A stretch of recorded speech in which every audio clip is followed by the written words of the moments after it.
From Montgomery to Hill, Greene County and Perry, Portia taking on the black belt, and she ain't scared. Marengo County, something county, Will, Cox, and Barbara. Interviewing everybody, sister, brothers, and mamas. It's Portia.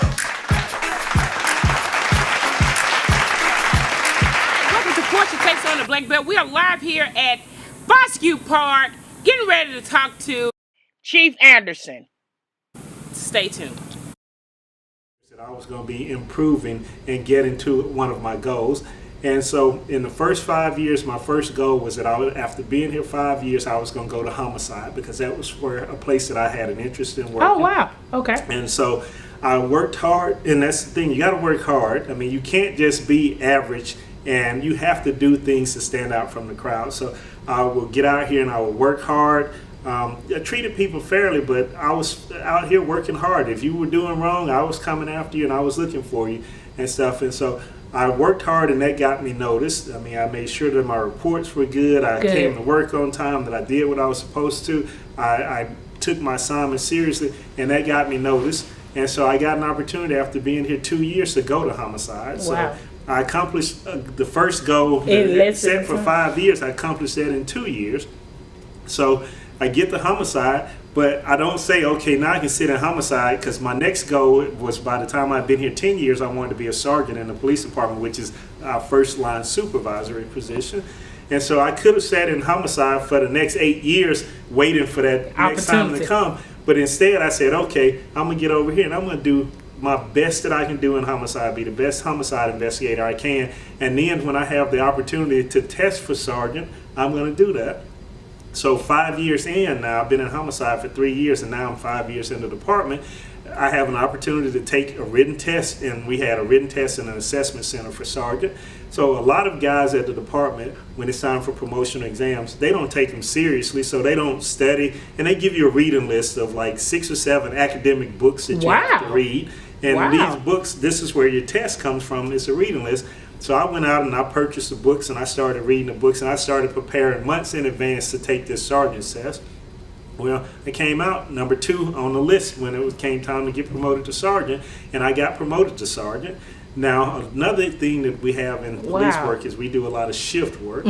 So now in homicide, I was working day shift and I had weekends off. Now, before I came to homicide, I was on midnight shift and I had crazy off days. And so now day shift, weekends off, got a good job in homicide, on call once a month for a week at a time and everything. So now here I am in homicide, and they offer me a position to be promoted, but I can't stay in homicide. I have to leave homicide and go back to midnight shift. Which is where you want to be. Right. And so instead of saying, well, no, I don't want to go to midnight shift, I'm comfortable where I am, I said, okay, I know I need to go and learn how to be a supervisor. So I left homicide and I went to midnight shift. And so now I'm a sergeant and I'm on midnight shift and I'm learning how to be a sergeant. I'm leading guys that are new officers. Some are older than I am and have been here longer than I have, and some are younger than I am and hadn't been here as long. So I'm leading those individuals and everything. Wow. And so it's about 6.5 years into my career that I make sergeant. So I'm 3.5 years ahead of my schedule. So I'm not sitting back. I'm not going to wait and say, because lieutenant was supposed to come at 15 years in the department. So I go ahead and I start working hard, and when it's time for me to take the lieutenant's exam, I take the lieutenant's exam. And so at 10.5 years in the department, I make lieutenant, where I should have been making sergeant at that time. Wow. And once again, same thing. You have a reading list. I get the books. I read the books. I was real serious about taking these tests and everything. And so same thing with captain. I should have made captain at 20 years because of the way my plan was going. Well, I made captain in 14 years. And once I made captain, I got my first command in the department, and that was to be placed over internal affairs. So in June of 2007, after I've been here, it was actually about 13 years. I came in September of '94, I was hired. So in June of 2007, I made captain, and I'm given the responsibility of internal affairs. And what internal affairs does is we investigate complaints against officers. Okay. And so I have that assignment. That's the position that I'm in.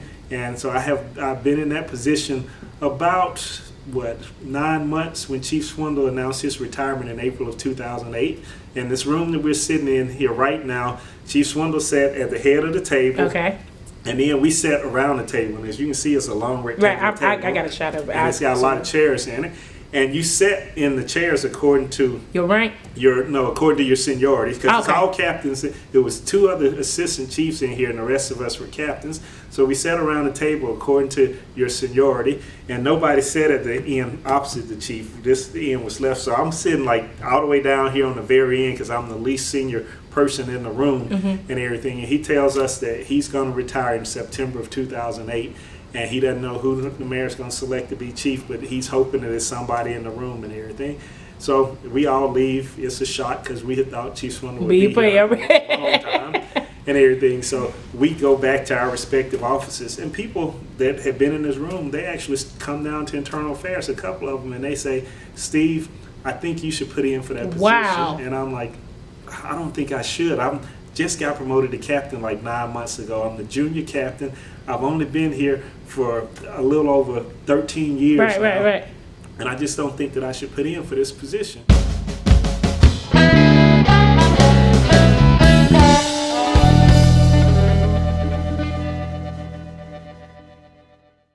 And everything, and they're like, you should put in for the position. So I went home, I prayed about it. When the job listing posting came out, I did the application, submitted it, not really expecting anything to come from it. Right. And other than maybe it'll be a good opportunity for me to go through the interview process and everything like that. And the mayor thought out of the 13 candidates that had put in for the position that I was the one that he wanted, that he felt that I'd do a good job, and he selected me. And that was in August of 2008 that I was selected to become chief, and I actually was sworn in on October 1st of 2008.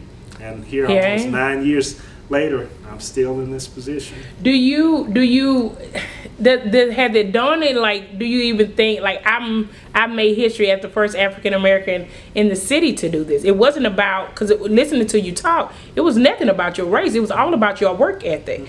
And so, do you, as an officer, do you ever look at it like, man, I made history, or does it not even concern you at all? I'm just here to do a job. It was a big deal made of it from the media. Right. And that was one of the things I talked about in my speech once I was given the opportunity to talk about, that I wasn't so concerned about that I'm the first black chief. I just wanted to be the chief, and everybody look at me not because of what color I was, but because I can do the job and that I'm qualified to do the job and that I'm going to be fair to everybody. That's how I wanted people to look at me. Now, one thing that I will tell you, when I was captain in internal affairs, like I said, I was a junior captain in the department. I was pretty anonymous in the community. I mean, some people knew who I was. And that ran into you. But for the most part, nobody really knew me in the community. And so after I became chief, it was amazing how my life changed in Tuscaloosa. I mean, you go from, I could go to a restaurant and nobody even paid me any attention, to now, and it's still like this even to this day, when you're out at restaurants or wherever, people see you, they come up and 99% of the time they come up and they want to shake your hand and tell you you're doing a good job, and then they appreciate what you do. And every now and then you have somebody that comes up that is mad about something and has an issue. But 99% of the time, it's people that want to approach you and just say thank you for what you do, and they appreciate it and everything. And it's so odd because I'm a very private person. You can tell you. And I don't like a lot of attention. And it's amazing how many people come up, no matter where you are, and they want to just talk to you, take a picture with you and stuff like that. And it's humbling. And so I take my job very seriously. I take my oath to protect this community and be a servant of this community very seriously. All right, so to the younger person, because I do have teachers that give assignments to watch my show, depends on who I have on there. To the young person that's watching the show that's in our region, you talked about that briefly earlier. What could you say to them about following your dreams, going after it, and being successful as you've done? I would tell them, don't let anybody dissuade you from your dreams. If you have a dream of something that you want to do, you need to work really hard. Nobody's going to give you anything. It's not going to be easy. You have to work for it. You have to get out there and work really hard for it and be dedicated. And they have to understand that there are going to be obstacles and roadblocks that are going to come up along the way of that journey to get into their dream. But they cannot be deterred because they run into those obstacles and roadblocks. They just have to look at those as other challenges that God has put in their way to prepare them for what he has in store for them. So I tell the young people when I talk to them at schools and different community events, you got to keep God first in your life, always. Right. then you have to understand the importance of that education, because an education can take you anywhere you want to go. And then I also tell them that there are going to be struggles along the way, but don't give up just because things get hard. That's just God making you stronger for what He's got in store for you. All right. Well, thank you so much, Chief, for taking the time to talk to the Black Belt, and continue to be great. Well, thank you. I appreciate it, Portia. All right. Bye-bye. This is another Too Cool production. Well, the kingdom is my business, but now this right here is personal. Kingdom